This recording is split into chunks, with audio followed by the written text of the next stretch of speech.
كرة قندوسي غير من هناك ولكن يتباطأ يرجعها لسالم. الله سالم انطلق من هناك ترجع لقندوسي. التوزيعة حاضرة من قندوسي. با با با با با با با با با با با هدف رائع. هدف جميل جدا. زعموم الهداف يتمكن تفاهم كبير بين زعموم وبين قندوسي.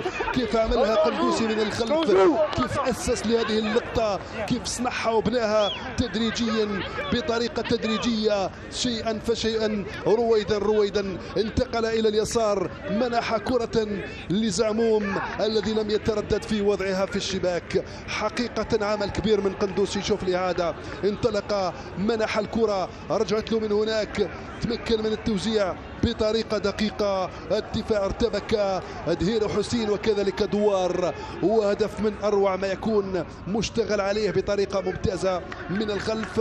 هدف مقابل 0 لصالح وفاق سطيف. 1-0 للوفاق الرياضي السطيفي هنا بملعب الدار البيضاء في مباراة من بين 4 في افتتاح الجولة 11 لبطولة الرابطة المحترفة موبيليس. 1-0 للوفاق.